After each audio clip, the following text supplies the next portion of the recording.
হোলি তো আমাদের দোরগোড়ায় চলেই এসেছে, আর আমি আজকে বানিয়ে নিয়েছি কালাকাঁদ।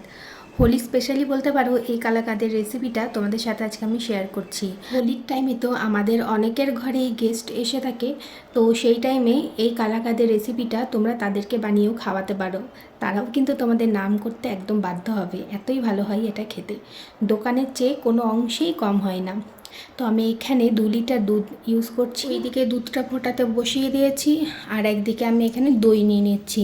এখানে আমি মিল্কি মিস্টের দইটা ইউজ করছি, তোমরা চাইলে যে কোনো দই এখানে ইউজ করতে পারো।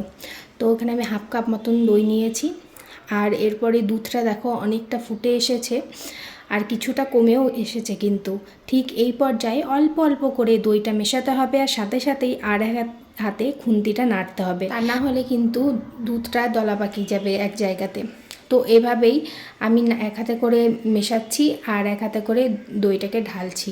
দেখতেই পাচ্ছ অল্প অল্প ছানাটা কেটে এসেছে। একবারে না পুরো দইটা একদমই কখনোই ইউজ করবে না, অল্প অল্প করে দেবে আর এক হাতে করে নাড়াতে নাড়াতে থাকবে। একবারে যদি সব দইটা এখানে দিয়ে দাও না, একদমই এটা ছানা কেটে যাবে। এটা আমি যেভাবে কালাকাঁদটা বানাচ্ছি সেইভাবে রেসিপিটা আর বানানো হবে না তখন। তো আমি এখানে টোটাল 1/3 কাপ দই ইউজ করেছি, বাকি দইটা আমি আর দিইনি। তোমরা দেখে বুঝতেই পারছো হালকা হালকা ছানাও কেটে এসেছে, আবার কিন্তু দুধ দুধ মতো আছে। তো এই রকম থাকতে হবে। তারপরে এখানে আমি নলেন গুড় ইউজ করছি, যেটা আমি ফ্রিজে রেখে দিয়েছি স্টোর করে। তো ওখান থেকে নলেন গুড়টা বের করে নিয়ে আমি এখানে ইউজ করছি। নলেন গুড়ের একটা আলাদা রকমই টেস্ট আছে। তো তোমাদের কাছে যদি নলেন গুড় অ্যাভেলেবেল না থাকে, তোমরা নর্মাল চিনি দিয়েও এটা করতে পারো, অথবা তোমরা চিনির ক্যারামেল বানিয়ে সেটাতেও কিন্তু এই কালারটা আনতে পারবে। গুড়ের টেস্টটা আসবে না, কিন্তু কালারটা কিন্তু চলে আসবে। এখানে দেখো অনেকটাই দুধটা মরে এসেছে, আর কন্টিনিউ আমি নাড়তে থাকছি। তো শেষে আবারও একটা চামচ আমি এখানে গুড়টা ইউজ করলাম।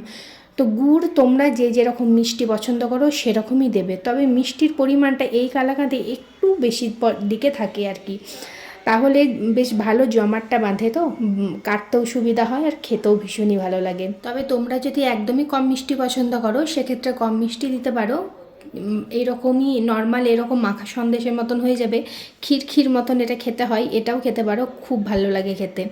তো এই দেখো এটা একদম রেডি হয়ে গেছে। এবার এটাকে আমি একটা প্লেটের মধ্যে নামিয়ে নিচ্ছি। অল্প অল্প করে হাতায় করে করে প্লেটের মধ্যে নামিয়ে নেব, আর তারপরে এটার একটা চৌকো শেপ আমাদেরকে দিয়ে দিতে হবে, যাতে কালাকাঁদটা কাটতে আমাদের সুবিধা হয়। তো এইখানে প্রথমে আমি এটাকে ছড়িয়ে নিচ্ছি, তারপরে এটার একটা সুন্দর শেপ দিয়ে দেব আমি। তো এই কালাকাঁদটা না যখন বানাবে, টাটকার তো একটা আলাদা রকম টেস্ট থাকেই, কিন্তু যদি ফ্রিজে রেখে পরের দিন খাও না, খুবই সুন্দর লাগে, একদমই ক্ষীরক্ষীর টাইপের খেতে লাগে। এই কালাকাঁদটা ভীষণ টেস্টি হয় খেতে। তো তোমরা যদি বানিয়ে থাকো আমাকে কিন্তু কমেন্টে অবশ্যই জানাবে, আর আজকের রেসিপিটা কেমন লাগলো সেটাও কমেন্ট করে জানাতে ভুলো না।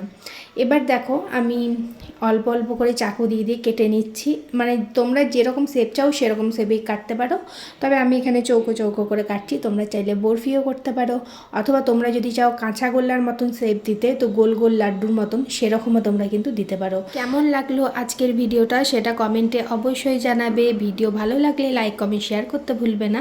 যদি ইউটিউব থেকে দেখে থাকো চ্যানেলটাকে সাবস্ক্রাইব করে দিও, আর যদি ফেসবুক থেকে দেখে থাকো তাহলে পেজটাকে ফলো করে পাশে থেকো।